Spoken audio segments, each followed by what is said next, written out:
ក្តីស្រឡាញ់ក្រោមដំបូលសាលានៅក្នុងថ្នាក់រៀនដែលពោពេញទៅដោយសំឡេងអ៊ូអរវិបុលអង្គុយនៅតុខាងក្រោយគេបង្អស់ភ្នែករបស់គេមិនបានសម្លឹងមើលក្តារខៀនដើម្បីកត់មេរៀននោះទេប៉ុន្តែគេកំពុងសម្លឹងមើលអ្នកគ្រូម៉ានីដែលកំពុងពន្យល់មេរៀនយ៉ាងយកចិត្តទុកដាក់មួយភាពទាក់ទាញដែលមិនអាចហាមឃាត់អ្នកគ្រូម៉ានីជាមនុស្សស្រីដែលមានស្នាមញឹមស្រស់និងមានចិត្តមេត្តាសម្រាប់វិបុលអ្នកគ្រូមិនត្រឹមតែជាគ្រូបង្រៀនចំណេះដឹងប៉ុណ្ណោះទេប៉ុន្តែគឺជាពិភពលោកទាំងមូលរបស់គេរាល់ពេលដែលអ្នកគ្រូដើរកាត់ទោសរបស់គេហើយសួរថាវិបុលយល់មេរៀនទេបេះដូងរបស់គេស្ទើរតែលោតចេញមកក្រៅគេបានត្រឹមតែញក់ក្បាលទាំងអ៊ីនខ្មាស់រួចឆ្លើយតិចថាបាទយល់អ្នកគ្រូ2ការលួចមើលថែពីចម្ងាយវិបុលដឹងខ្លួនឯងច្បាស់ថាក្តីស្រឡាញ់នេះវាហាក់ដូចជាខុសគន្លងធម៌បន្តិចប៉ុន្តែគេមិនអាចហាមចិត្តបានឡើយរាល់ព្រឹកគេតែងតែមកសាលាឲ្យបានមុនដើម្បីលួចដាក់ផ្កាឈូករត់តូចមួយឬទឹកក្រូចមួយដុបនៅលើតុគ្រូដោយមិនដែលដាក់ឈ្មោះឡើយគេសប្បាយចិត្តនៅពេលឃើញអ្នកគ្រូញឹមពេលឃើញរបស់ទាំងនោះ3ថ្ងៃដែលភាពស្ងប់ស្ងាត់ត្រូវបានបំបែក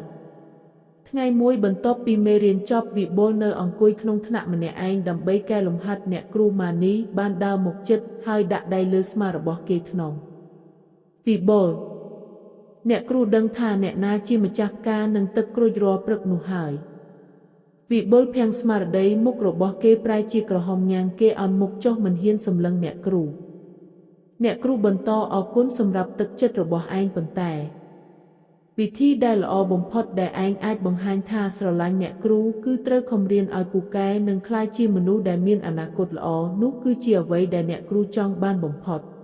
4ការប្រែពាក្យថាវាស្រឡាញ់នោះទៅជាកម្លាំងចិត្ត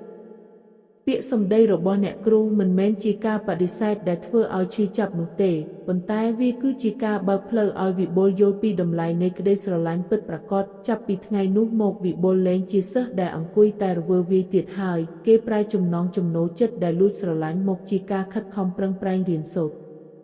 សេចក្តីបញ្ចប់នៃរឿងប៉ុន្មានឆ្នាំក្រោយមកក្នុងថ្ងៃប្រគល់សញ្ញាបត្របញ្ចប់ការសិក្សាវិបុលបានដើរទៅរកអ្នកគ្រូម៉ានីក្នុងឈុតនិស្សិតជោគជ័យគេហុចបាច់ផ្កាឈូករត់ដ៏ធំមួយឲ្យអ្នកគ្រូរួចនិយាយដោយមោទនភាពថា